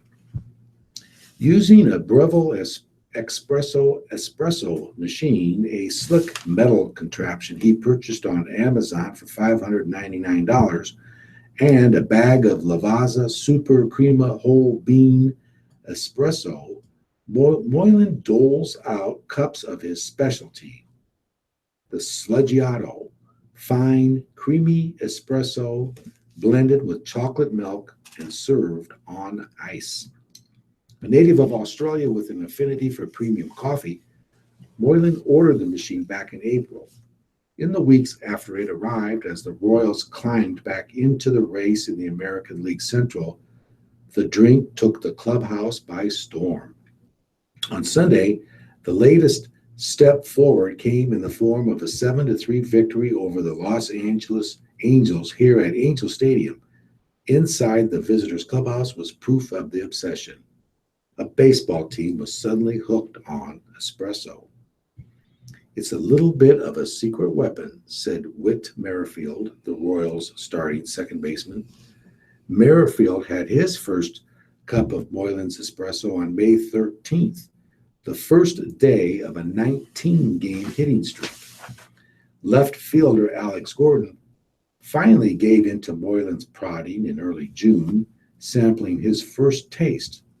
A few days later, he hit his first home run in a victory over the Astros. Not satisfied by simply having the drink at home games, the former Husker went out and bought another espresso machine to take on road trips. Gordo looks like he's never had caffeine before, starting pitcher Ian Kennedy said. He's like, we need to buy one for road. Gordon, a health nut who obeys a rigid diet, has never been much of a coffee guy, he says. He counts every calorie that enters his body. He studies foods and drinks for their nutritional value. For years, he eschewed sugary sodas for protein shakes. But there was something about the way Moylan crafted his drink, he said, the combination of espresso and chocolate milk. The perfect afternoon pick-me-up. I was never really a coffee drinker, ever, Gordon says. It's kind of an iced coffee, espresso, and chocolate milk. You'll have to ask Peter. He's the master. He's kind of got me hooked on it. So coffee it is. It is not uncommon to see starting pitchers drop by Starbucks on the way to the ballpark or position players sipping on a cup of Joe before batting practice. But for Moylan, an off-season resident of Melbourne, Australia, a port city and one of the coffee capitals of the world, the old coffee in the clubhouse was not up to standard. Moylan, who opened a coffee place with a friend in Australia in May, has few holdouts inside the clubhouse. Espresso drinker is manager Ned Yost, who said he likes to limit his caffeine intake to a few cups of coffee in the morning or a quick run through Starbucks. I stay away from coffee, Yost says. It gets me thrown out of games. From Kansas City, Missouri, Whit Merrifield fist-pumped the Royals dugout in delight. Red Sox reliever Blaine Boyer clenched his fist in anger. The key battle in the Royals-Red Sox series opener went to Merrifield, who bounced a single through a drawn-in left side of the infield, paving the way to a 4-2 Royals triumph Monday at Kauffman Stadium. The game stood at 2-2 when the bottom and top of the Royals order served up the go-ahead drama in the bottom of the seventh. Catcher Drew Butera in the lineup as Salvador Perez rested a sore rib, stroked a one-out line drive to center field where Jackie Bradley Jr. made a diving attempt. Bad move. The ball bounced past Bradley and to the wall as Butera chugged into third base with the fifth triple of his 8-year career. That brought up Merrifield, who fouled off 5 pitches. Merrifield perfectly placed his high-hopping grounder between third baseman Pablo Sandoval and shortstop Xander Bogaerts, setting off the dueling fists of emotion. The Royals weren't finished. When with Merrifield running, Jorge Bonifacio bounced a slow roller to second base, allowing Merrifield to take second and score when Lorenzo Cain dropped a single to right. The Royals had taken the opener of a series between two of baseball's hottest teams. Winners of 7 of their last 9, the Royals had closed to striking distance of the Central Division lead. By winning 7 of 10, the Red Sox have chased down the slumping Yankees in the East. Monday was about maintaining momentum. The Royals gave starter Jason Hamill a lead in the 3rd when Eric Hosmer crushed a 2-run homer to center and the base of the scoreboard. Hosmer, who had struck out in his first plate appearance on a checked swing, didn't miss this full count offering from Hector Velasquez, who was making his second major league start and 3rd appearance. The distance was estimated at 446 feet and was Hosmer's 8th home run this season and marked career RBIs 501 and 502. Well, how about basketball? History will say the Boston Celtics passed on the #1 overall pick in this year's NBA draft, not only trading it away, but doing so in a deal with one of the team's fiercest rivals. Danny Ainge isn't worried. Philadelphia and Boston completed their trade of draft picks on Monday. The 76ers acquiring the #1 pick from the Celtics and netting the chance to draft Washington guard Markelle Fultz. The Celtics moved down 2 spots to #3 and picked up another first-round selection in either 2018 or 2019, with Ainge saying the deal came at no cost to Boston whatsoever. We're getting the player we want. They're getting the player they want, said Ainge, the Celtics president of basketball operations, and we're getting an additional player that we want in next year's draft or the year after. It's a good deal for both teams. The player Philadelphia wants is clear. The 76ers wouldn't say it Monday, but they're going to take Fultz, barring something cataclysmic happening before Thursday. We felt like the move from 3 to 1 was worth the cost of a first-round pick in the future, 76ers president of basketball operations Brian Colangelo said. Next up will be the Los Angeles Lakers, expected to take UCLA guard Lonzo Ball. And then come the Celtics, starting the real intrigue. If Ainge is to be believed, even they don't know who they will take at #3, but he insisted that whichever choice they make, that would have been the choice they made at #1 if this deal hadn't gone down. The Celtics had Duke's Jason Tatum in for a workout on Monday and hope to have Kansas's Josh Jackson in on Tuesday. I think they're both terrific players, Ainge said. I'll say that. For now, Boston has 7 first-round picks in the next 3 years. Well, our time is up. It's at the top of the hour. So for Don Van And Deb 80. So long, everyone. Stay cool and have a great week. Yeah, thank you both very, very much. Thank you, Don Wow, Van. how did they Thank you, get Debbie, 7 for first-round coming in picks? and spending your time with us this morning so that we could be better informed from your reading of the Omaha World Herald and the Lincoln Journal-Star. And have a great week from all of us here at the Radio Talking Book Network. You're listening to the Radio Talking Book Network in Nebraska. And now stay tuned for the Nebraska Life Show.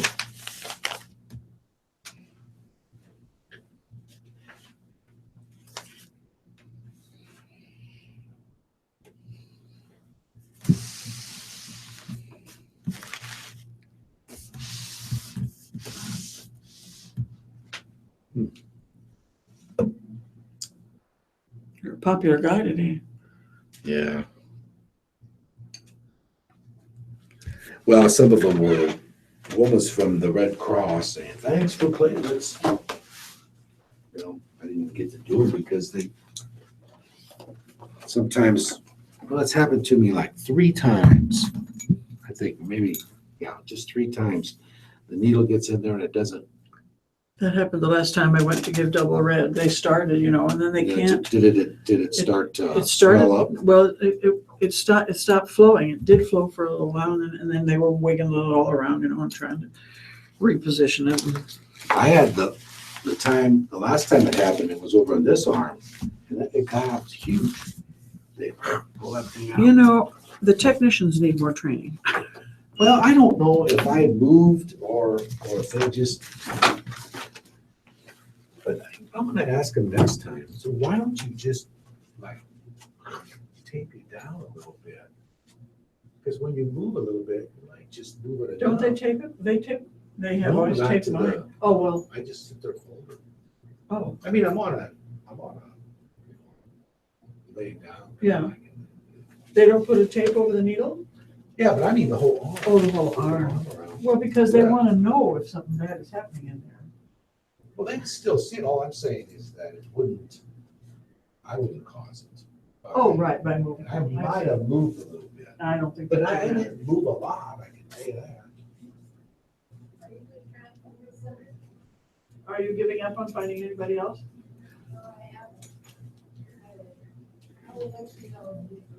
Okay. I mean, it's hard for me to miss this woman. I mean, I'd love to miss this woman, but, you know. But if, yes, but if I need to, I can. I mean, you know. So if you could find somebody else, Dawn, for example, I don't blame him. Don has commitments, and I'm not gonna say where. On a golf course, I'm gonna say I it. knew that. You didn't have to say it. You're the president. I can still go to church, Oh, I see. He can go to, he's a Catholic, he can go to church anytime. go Saturday night or later on Sunday. I went this morning, as a matter of fact. Yeah, it was optional. I went this morning. I live by that. You go to the hospital.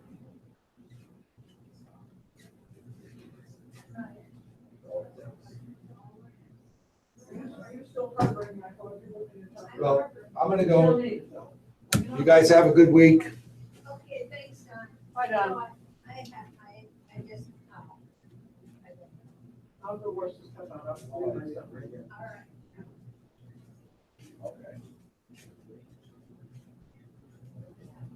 Okay, I'm gonna try to get somewhere. And look for regular business.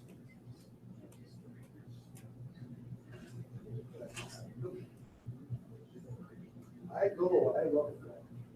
They're hard to find sometimes. These two aren't too bad though.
I saw the coffee district. It was Ann. She was filling those containers from the back.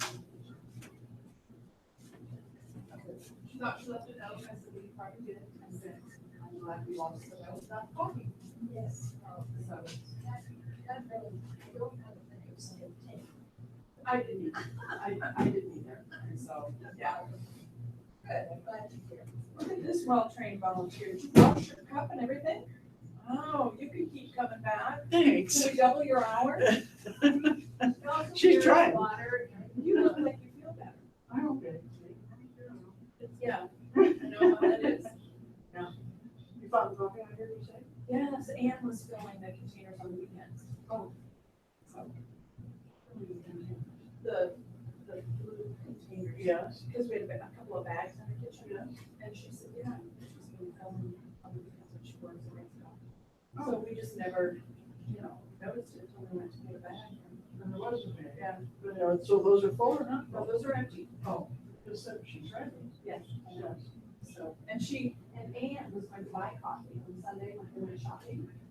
And she bought coffee from home and forgot. I said, well, you shouldn't have to buy coffee anyway. I said, just next time we know.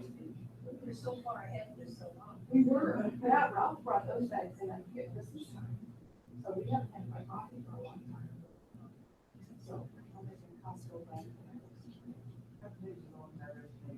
But they're not necessarily for children, like I read, like this one is great. But a lot of them are famous, perfectly famous, I also read the Gettysburg Address this morning. Oh, cool. But Ellie Dickinson and just other perfectly well-known people. I read Casey at the Beck, I read it not very long ago, but then I never knew there was a Casey at the Bench, where everybody hates him and they don't trust him, and then they're being behind and then he's the one. That's good for the college ones. Yeah, that's what I What thought. book is that? Oh, Carolyn. Yeah, it's really for children, but a lot of them are not. Oh, yeah. Child body. Wasn't there a Nebraska poetry book too? Is any of that any good? Is that, where is it? I thought so. I think it's on the list. There's a book of poetry. There probably is. Is anybody reading it, do you know? You like poetry? I know, and voices coming in, so I think that's. Okay. Oh, good. There's a book, I have a book, a children's book I bought at a garage sale or something, children's poem. And remember the author and the covers like white vinyl beige color. And there was a poem in the book I liked, and my kids just loved it. It's my woodpecker. The woodpecker pecked a little round hole and made him home in the telephone pole.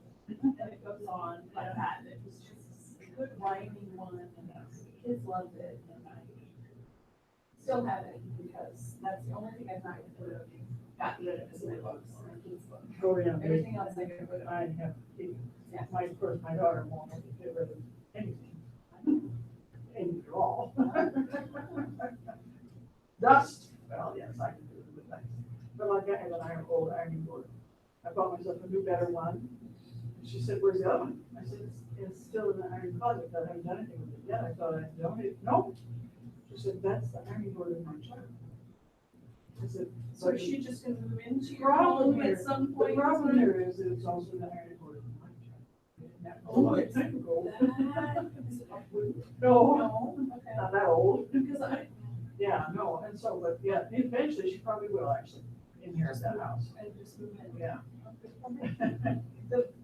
You're lucky because most of the younger people don't want anything. No, Same.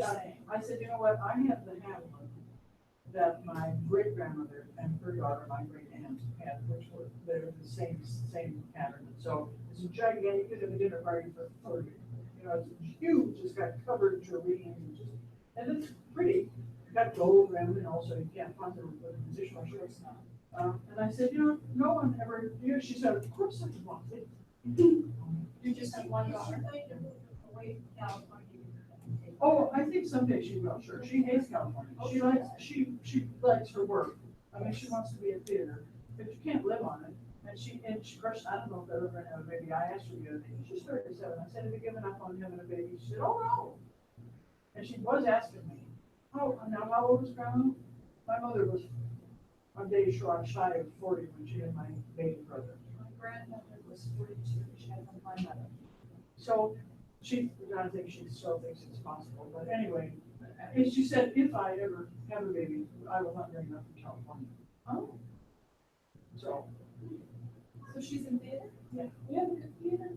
I know, she's appeared at the Playhouse, but she don't make money, No, I know. you know, so she's Probably very little theater.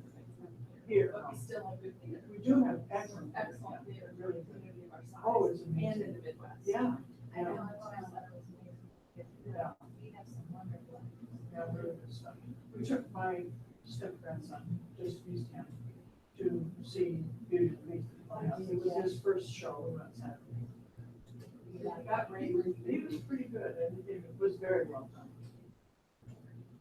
Do you like I it? think I told you, I took the 3-year-old to see Beauty and the Beast over Shannon. And he was sitting like this. I mean, he was just in trance. I thought, I wasn't sure what he was gonna be like. He got so tired, right? Toward the end, he just finally fell asleep. We're all clapping at some point or another. He got up and clapped with me. There's a live better. You cannot beat live better. Oh, no.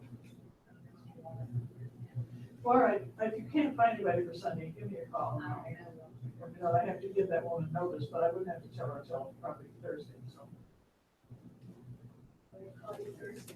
Right. You haven't said to my phone for Saturday. Okay. I just talked to Ann about the coffee next week, she called, and then she said, ask. She said she thought she sent me over, you know.